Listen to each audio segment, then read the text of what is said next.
Hello students. पिछले video में हमने पढ़ा था एटमॉस्फेयर जो किससे बनता है, अलग अलग गैसेस के कंपाउंड से बनता है, जिसमें मेन जो होती है वो नाइट्रोजन होती है, उसके बाद ऑक्सीजन होती है, एंड देन कार्बन डाइऑक्साइड और एटसेट्रा अदर गैसेस होती है। हमारा जो ये एटमॉस्फेयर है वो 5 लेयर्स को इसको 5 लेयर में क्लासीफाई किया गया था। Troposphere, stratosphere, mesosphere, thermosphere and exosphere. अब हमने पिछले वीडियो में देखा था कि ये जो ट्रोपोस्फेयर, स्ट्रेटोस्फेयर, इन सब के बारे में स्टडी किया था। अब हम उनके आगे स्टडी करेंगे वेदर एंड क्लाइमेट के बारे में। You must have read, you must have heard the lines from anxious cricket fans speculating the fate of a one-day match, like, "Is it going to rain today?"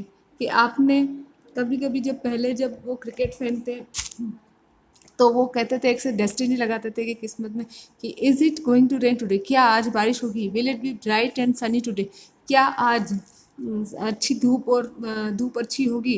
Consider your body to be a radio and the mind its speaker.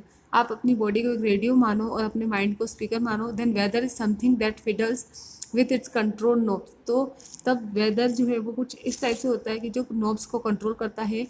Weather is this hour to hour, day to day conditions of the atmosphere, कि एक घंटे से घंटे और दिन से दिन में जो कंडीशन होती है हमारे यहाँ पर एटमॉस्फेयर की, कभी हवा चलती है, कभी धूप आती है, कभी बारिश होती है, ये जो कंडीशन होती है इन सभी को क्या कहा जाता है, वेदर कहा जाता है। अ हॉट और humid weather may make one irritable. On the other hand, one can become cheerful and even plan for an outing in a pleasant breezy weather. कि अगर बहुत गर्मी होती है या ऐसी उमस जैसा होता है तो वो आपको एकदम से इरिटेबल यानी चिड़चिड़ा कर देता है, जबकि दूसरी तरफ अगर कोई प्लीजेंट मौसम में अच्छी हवाएं चल रही है ना, तो आपका बाहर जाने का मन करेगा और आपका मन खुश हो जाएगा। From day to day, weather can change drastically, but the average weather condition of a place for a longer period of time represent the climate of a place। कैसे देखा जाए तो वेदर जो है वो चेंज होता रहता है, अचानक से चेंज हो जाता है। आप देखते हो कभी बहुत तेज़ धूप आ रही है और अचानक से बारिश स्टार्ट हो जाती है, तो इस तरीके से अचानक से वेदर क्या होता है, चेंज हो जाता है। लेकिन जो अगर किसी प्लेस की, अगर किसी जगह की लॉन्गर पीरियड यानी लंबे टाइम तक एक एवरेज वेदर कंडीशन रहती है कि वहाँ पर बादल ही हो रहे हैं, या उस टाइम वहाँ पर बारिश ही हो रही है, या वहाँ पर ठंड ही पड़ रही है ना, तो वो जो टाइम होता है लॉन्गर पीरियड टाइम, वो क्या बताता है उस प्लेस का क्लाइमेट, कि वो क्या है, क्लाइमेट है। अब देखो, अब क्या देखते हैं हम, टेम्परेचर यानी कि तापमान। The temperature of the atmosphere is the temperature you feel every day. कि टेम्परेचर ऑफ द एटमोसफेयर क्या होता है, जो टेम्परेचर आप डेली फील करते हो। Temperature is the measure of hotness and coldness of the air. Temperature जो होता है वो एयर को नापने का, मेजर करने का, कि वो कितनी हॉट है और कितनी कोल्ड है, ये होता है टेम्परेचर। अगर हवा ठंडी होगी तो टेम्परेचर कम होगा, और अगर हवा गर्म होगी तो टेम्परेचर ज़्यादा होगा। The temperature not only changes day and night but also from season to season. Summers are hotter as compared to winters. Temperature न केवल दिन और रात में चेंज होता है बल्कि ये एक सीज़न से दूसरे सीज़न में भी चेंज होता है। समर्स जो है वो, अगर हम विंटर के, सर्दियों की तुलना में देखी जाए तो गर्मी में बहुत ही गर्म होता है। ये होता है थर्मोमीटर। क्या है ये, थर्मोमीटर है जिसमें टेम्परेचर को नापा जाता है। फिर ये होता है बैरोमीटर। ये जो है बैरोमीटर है जिसमें क्या करते हैं, एटमॉस्फेयर का जो प्रेशर है, वायु का जो दाब होता है वो कितना है, वो इस बैरोमीटर में नापा जाता है। ये होता है रेन गेज। रेन गेज का मतलब होता है कि कितनी रेनफॉल हुई है, वो यहाँ पर जितना पानी भर जाता है, फिर इसको मेजर करते हैं कि इतने मिलीमीटर बारिश हुई है, ठीक है। और ये होता है विंड वैन, जो आपको विंड की डायरेक्शन बताता है कि ये जिस तरफ होगा, इट मीन्स विंड की डायरेक्शन उस तरफ होगी, ठीक है। And important factors that affect the distribution of temperature is insolation. एक और इम्पॉर्टेंट फैक्टर होता है जो कि टेम्परेचर को के डिस्ट्रीब्यूशन को इफेक्ट करता है, वो है आपका insolation. Insolation, the incoming solar energy intercepted by the earth is known as insolation. की सन की तरफ से जो सोलर एनर्जी आ रही है, इनकमिंग यानी आने वाली है ना, और अर्थ जो ऑब्जर्व कर रहा है, उसको हम क्या कहते हैं, insolation. As we move toward the poles from the equator the amount of insolation decreases. जैसे जैसे मान लो कि ये, ठीक है, ये इक्वेटर है आपका और ये दोनों पोल्स है, तो जैसे जैसे आप ऐसे इस तरफ मूव करोगे, इस इक्वेटर से इस तरफ और इस तरफ, तो ये जो इंसोलेशन है यानी कि जो सोलर एनर्जी जो आपको मिल रही है, यहाँ सोलर एनर्जी है तो क्या होगा, यहाँ तो ज़्यादा ही मिलेगी और यहाँ तक आते आते वो क्या हो जाएगी, कम हो जाएगी, यानी वो डिक्रीज हो जाती है। Hence the temperature decreases in the same way. तो इसी तरीके से टेम्परेचर भी डिक्रीज होता है। This is the reason that poles are covered with snow. और यही कारण है कि हमारे जो पोल्स है वो बर्फ से ढके हुए हैं। It become too warm for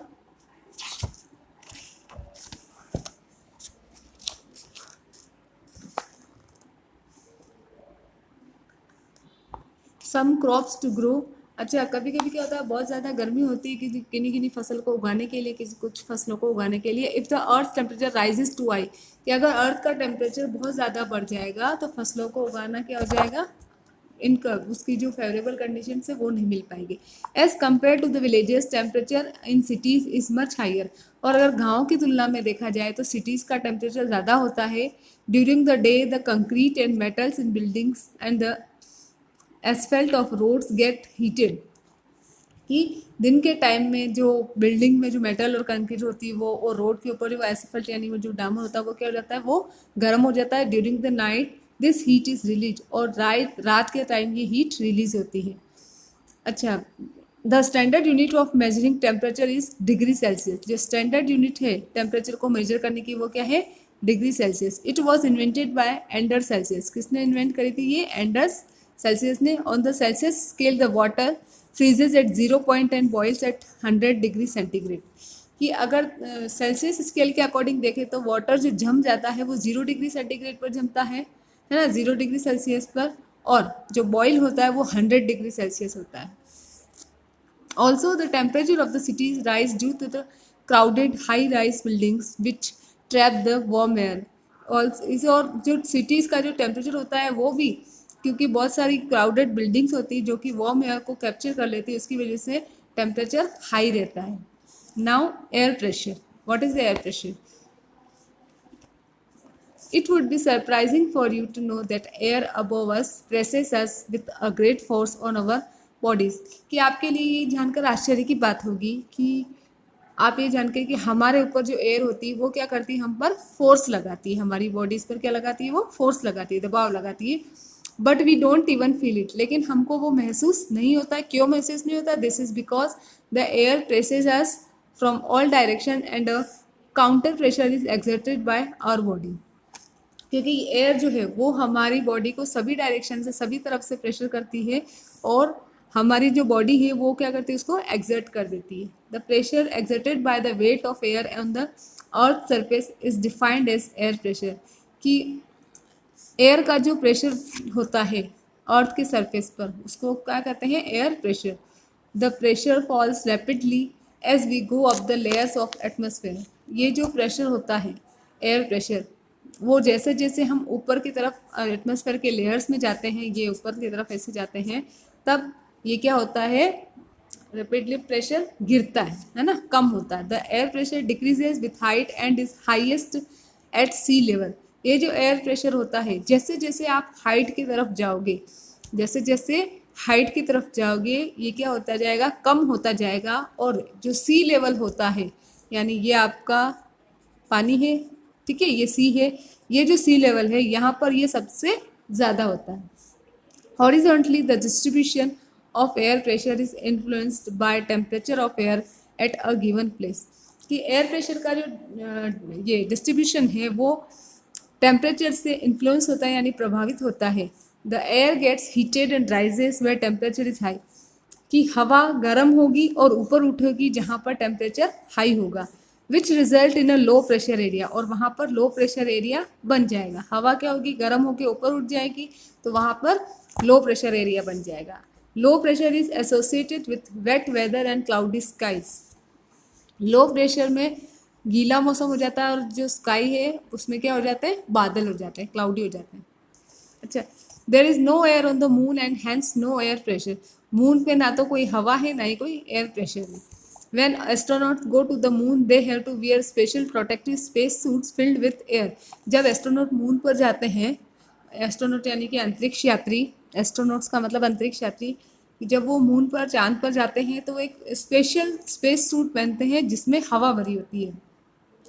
The counter pressure exerted by the body of the astronauts would make the blood vessels burst, क्योंकि उनके अंदर का जो प्रेशर होता है, काउंटर प्रेशर जो उनकी बॉडी एक्सर्ट करती है, उससे क्या हो सकता है, उनकी जो ब्लड वेसल है वो फट सकती है if they did not wear these space suit, अगर वो ये स्पेस सूट नहीं पहनेंगे तो। And the astronauts would bleed, और एस्ट्रोनॉट के फिर क्या हो जाएगा, उनका ब्लड निकलने लग जाएगा। The air is cold in areas with low temperature, जहाँ पर लो टेम्परेचर होगा वहाँ पर हवा में क्या होगी, ठंड होगी। It is there for heavy air sink and create a high pressure area, और इसलिए क्या हो जाएगी, वो लो टेम्परेचर होगा तो हवा ठंडी हो जाएगी, ठंडी हो जाएगी तो वो हैवी हो जाएगी, और जो हैवी हो जो हवा होगी वो क्या होगी, हाई प्रेशर का एरिया बना देगी। अगर हीट हो रही है, ठीक है, एयर जो है वो क्या हो रही है, लो प्रेशर हो रही है, ठीक है, तो क्या होगा, वहाँ पर लो प्रेशर एरिया बनेगा। लेकिन अगर हैवी एयर हो रही है तो वहाँ पर हाई प्रेशर एरिया बनेगा। High pressure is associated with clear and Sunny sky, और जहाँ हाई प्रेशर होगा वहाँ पर बिल्कुल साफ साफ आकाश होगा और धूप होगी। The air flows from high pressure areas to low pressure, ये आप हमेशा ध्यान रखना, एयर जो है वो हमेशा हाई प्रेशर एरिया से लो प्रेशर एरिया की तरफ होती है, ठीक है। आप क्योंकि आपके जो ये एक सी ब्रीज और लैंड ब्रीज का क्वेश्चन आता है जो आपको आगे जाके बड़ी क्लासेस में भी आता है, इवन देन आपके कॉम्पिटिटिव एग्जाम्स में भी आता है, उसमें ये क्वेश्चन ज़रूर पूछा जाता है, तो आप ध्यान रखना एयर हमेशा हाई प्रेशर एरिया से लो प्रेशर एरिया की तरफ ही जाती है, ठीक है। अब आ जाओ आपके wind. Wind is the movement of air from high pressure area to low pressure area.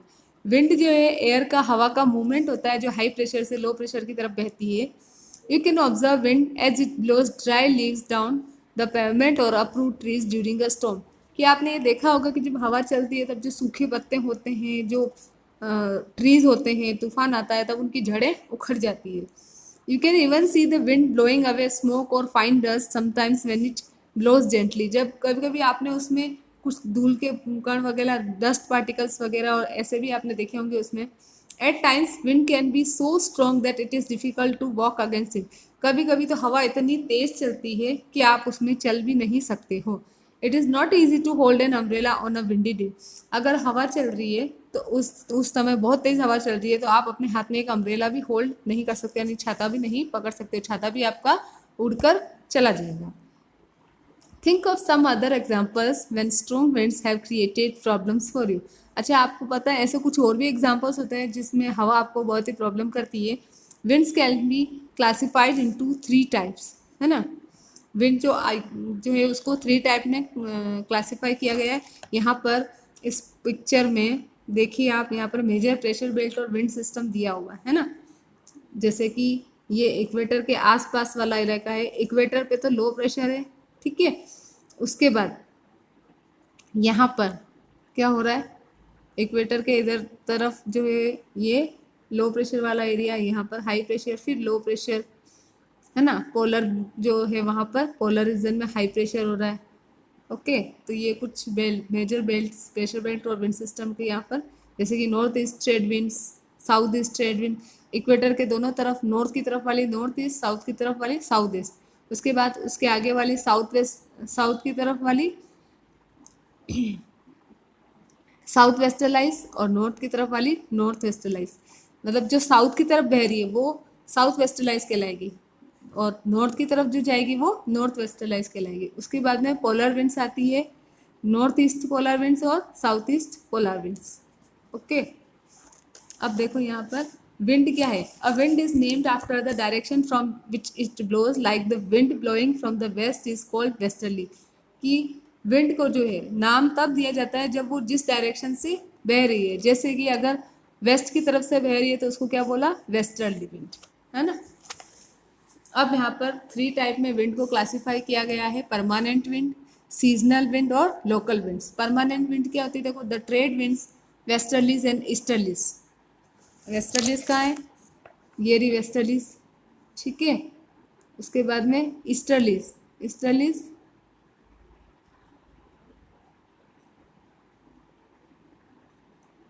East की तरफ जो वेरी वेस्टर्लीज है ना। तो ये सारी क्या है, नाम है। The trade winds, westerlies and easterlies are known as permanent winds. These blow constantly throughout the year in a particular direction. ये पूरे साल भर बहती है एक पर्टिकुलर डायरेक्शन में, ठीक है। फिर उसके बाद आती है आपकी seasonal wind. These winds change their direction in different seasons.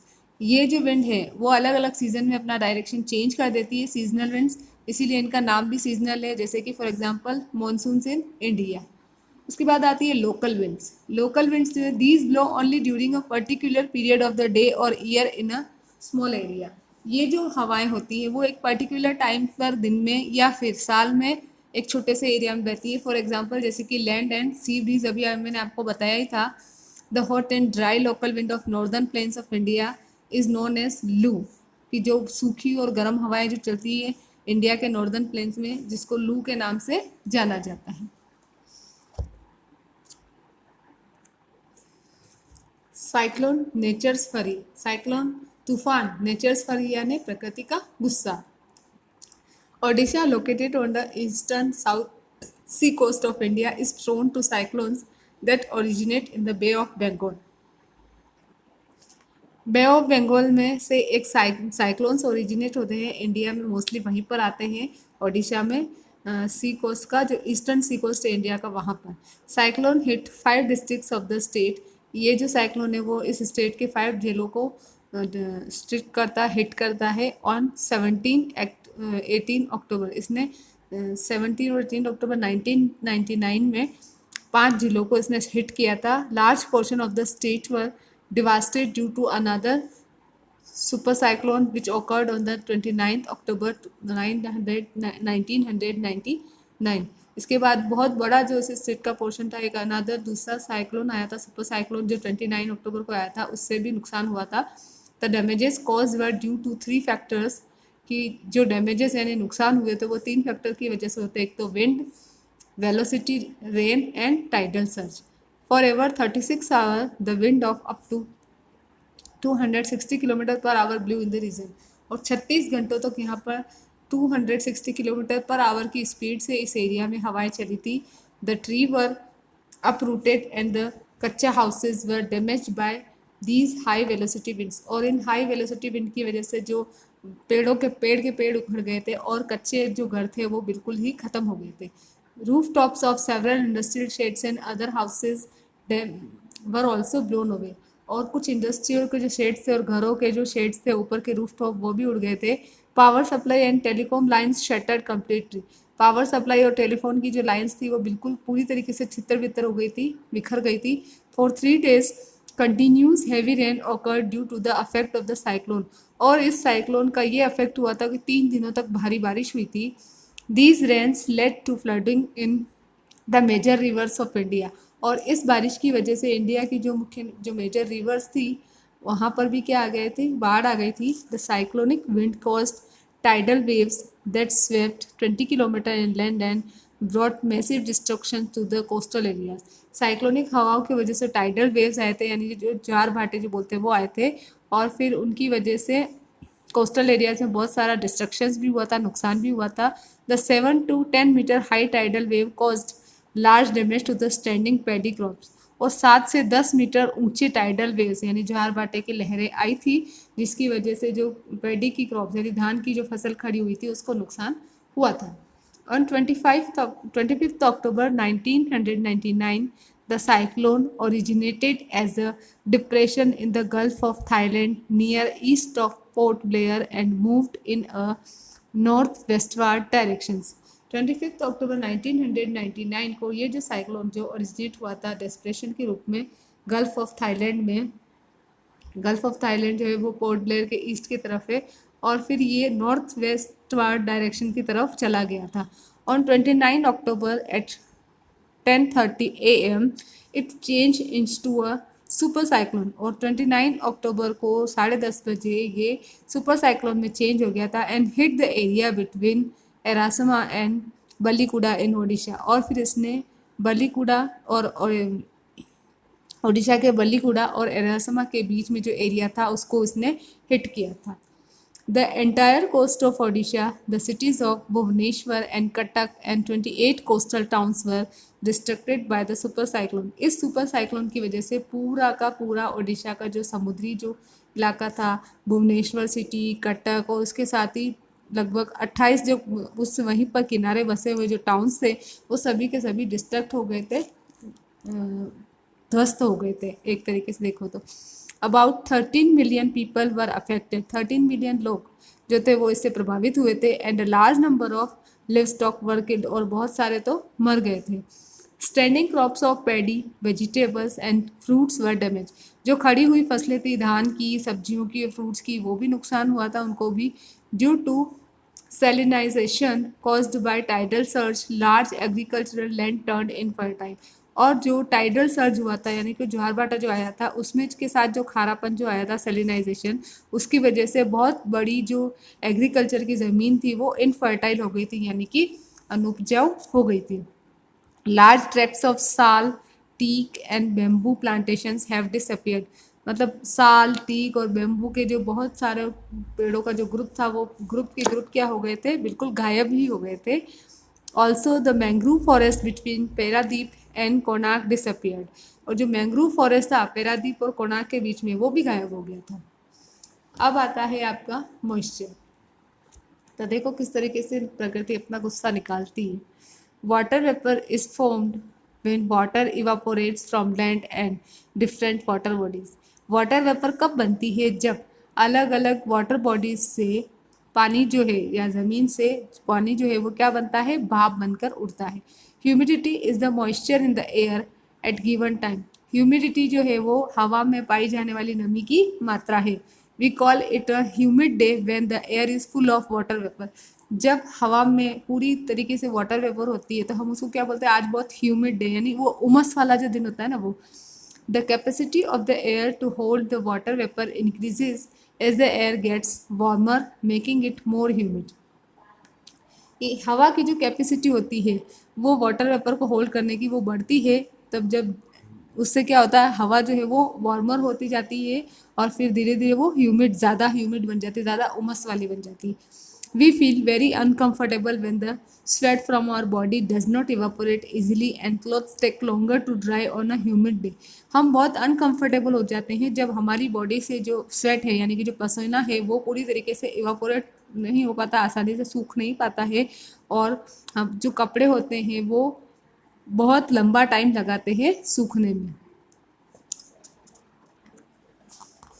Water vapour starts cooling when it rises, water vapour जब राइजेस यानी जब ऊपर की तरफ जाती है तब ये ठंडी होना स्टार्ट हो जाती है। When it condense formation of droplets of water take place, जब ये ठंडी हो जाती है तो ये ड्रॉपलेट्स की फॉर्म में यानी पानी की बूंदों का रूप ले लेती है। Clouds are just masses of such water droplets, clouds जो होते हैं इनमें ये वाटर ड्रॉपलेट्स ही एक साथ इकट्ठी हुई होती है। These water droplets come down as precipitation when the water become too heavy to float in air, जब यहाँ पर ये जो वाटर ड्रॉपलेट्स है बहुत भारी हो जाती है तब ये नीचे प्रेसिपिटेशन यानी बारिश के रूप में नीचे आती है।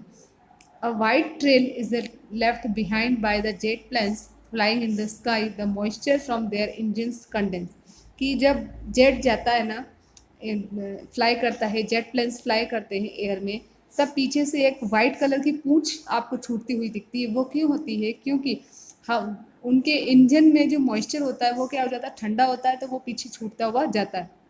When there is no air movement to disturb it, the trails of this condensed moisture is visible for some time।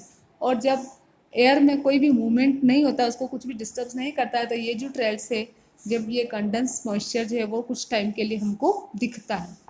Rain is the precipitation that comes down to the earth in liquid form, rain जो है वो liquid form में अर्थ पर आने वाली precipitation है। Most of the ground water comes from rain water, ज़्यादातर जो ग्राउंड वाटर होता है वो बारिश से ही होता है। Plants help preserve water, plants इसमें हेल्प करते हैं वाटर को प्रिजर्व करने में, सुरक्षित रखने में। Flooding of low lying areas can be caused when trees और hill sides are cut and rain water flows down to bare mountains, कि जब निचला वाला जो नीचे वाला जो इलाका होता है, जब वहाँ पर ऊपर की तरफ ट्रीज कट कर दिए जाते हैं, नहीं होते हैं, तो जो रेन वाटर जो है वो इन माउंटेन से नीचे की तरफ आता है और फिर नीचे वाले जो इलाके हैं यहाँ पर बाढ़ आने का डर रहता है। On the basis of mechanism there are 3 types of rainfall. ऐसे देखा जाए तो रेन 3 टाइप की बताई हुई है, convectional rainfall, orographic rainfall and cyclonic rainfall. ये आप में यहाँ पर कन्वेक्शनल रेनफॉल दिखाई गई है, देखो किस तरीके से कन्वेक्शनल रेनफॉल हो रही है ना, जब यहाँ पर सन भी दिख रहा है। For the survival of plants, animals and other living beings rainfall is very essential. कि प्लांट्स के, एनिमल्स के और दूसरे जानवरों के लिए या दूसरे इंसानों के लिए या लिविंग बींग्स के जिंदा रहने के लिए बारिश बहुत ही ज़रूरी है। It brings fresh water to the earth surface, there can be water scarcity and drought if rainfall is less. कि अगर पानी की कमी हो जाएगी और अकाल पड़ जाएगा अगर ये बारिश कम हो जाएगी। Where is if it is more floods में एक और जब अगर ये हद से ज़्यादा हो जाएगी तो बाढ़ आ जाएगी। Snow, sleet, hail are few other forms of precipitation. ये भी प्रेसिपिटेशन की दूसरे फॉर्म में जो स्नो होती है ना, स्नो, स्लीट और हेल। ठीक है, यहाँ पर आपका ये चैप्टर ज्योग्राफी का चैप्टर नंबर 4 ओवर होता है। Now we start our exercises. Tick the correct option. The abundant gas in the air is, जो सबसे ज़्यादा गैस है वो कौन सी है? नाइट्रोजन। ए नाइट्रोजन पे आप टिक लगाएंगे। उसके बाद है green plants produce oxygen in the process of, green plant जो है वो ऑक्सीजन प्रोड्यूस करते हैं in the process of photosynthesis.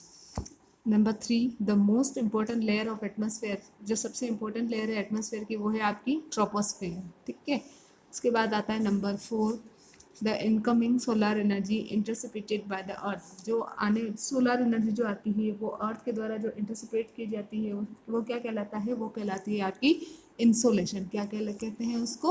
Insolation. फिर number 5, the pressure exerted by the weight of air on the earth surface, earth के surface पर जो air का जो प्रेशर लगता है उसको हम क्या कहते हैं? Air pressure. क्या कहते हैं उसको? Air pressure. A is the right answer. फिर आ जाओ आप फिल इन द ब्लैंक्स पे। Dash is formed when water evaporates, जब वाटर लैंड और अलग अलग वाटर बॉडी से इवापोरेट होता है तो क्या बन जाते हैं? Water vapour. उसके बाद नंबर 2 पे आता है dash on the eastern sea coast of India is prone to cyclones, कौन सा ईस्टर्न सी कोस्ट, इंडिया के ईस्टर्न सी कोस्ट का कौन सा एरिया है जहाँ पर साइक्लोन्स आते हैं? तो वो है आपका ओडिशा। नंबर 3 है precipitation that come down to the earth in liquid form, उसको हम कहते हैं रेन। क्या है नंबर 3 का answer? Rain. The 3 types of rainfall है convectional, cyclonic and orographic rainfall. Number 5, without carbon dioxide या without greenhouse gas, the earth would have been too cold to live in. तो यहाँ पर आप ग्रीन हाउस गैस भी लिख सकते हैं और कार्बन डाइऑक्साइड गैस भी लिख सकते हैं। अब आ जाओ आप ट्रू फॉल्स पर। Global warming is useful for plants and animals, global warming जो है वो प्लांट्स और एनिमल के लिए यूजफुल है। रॉन्ग, ये प्लांट्स और एनिमल के लिए ग्लोबल वार्मिंग यूजफुल नहीं है। Ozone gas protected us from harmful effect of the rays of sun, ozone gas जो है वो सन के हार्मफुल इफेक्ट से हमको बचाती है। Yes, it is true. Okay, number 3, the air we breathe exist in stratosphere, जो हवा में, जिस हवा में हम सांस लेते हैं वो स्ट्रेटोस्फेयर में पाई जाती है। रॉन्ग, वो जो है वो ट्रोपोस्फेयर में पाई जाती है। फिर है number 4, the average weather condition for a longer period, but बहुत ज़्यादा टाइम तक जो एवरेज वेदर कंडीशन होती है वो क्या रिप्रेजेंट करती है? वो क्लाइमेट रिप्रेजेंट करती है, लेकिन यहाँ लिखा हुआ है temperature, so it is false. Number 5, wind is the movement of air from low pressure area to high pressure, wind जो है वो लो प्रेशर एरिया से हाई प्रेशर एरिया की तरफ मूवमेंट है। रॉन्ग, सबसे पहली बात तो विंड जो है वो हाई प्रेशर से लो प्रेशर की तरफ जाती है, सो इट इज़ फॉल्स। अब आ जाओ मैच द फॉलोइंग में। इसमें लोकल विंड, लोकल विंड क्या है आपकी? लू। उसके बाद परमानेंट विंड, परमानेंट विंड है आपकी ट्रेड विंड, तो फर्स्ट का है बी, सेकंड का है E. Number 3, seasonal wind, seasonal wind जो है वो आपकी मानसून है, डी, तो थर्ड का है डी। फिर आपकी आती है प्रेसिपिटेशन, तो प्रेसिपिटेशन स्नो, स्लीट और हेल सबके रूप में होती है, सो फोर्थ का है आपका A. Then number 5, western live, western live वो होती है, वो हवाएं होती है जो वेस्ट की तरफ से आती हैं, विंड फ्रॉम वेस्ट, सो 5 का नंबर 5 का क्या हो गया आपका? सी।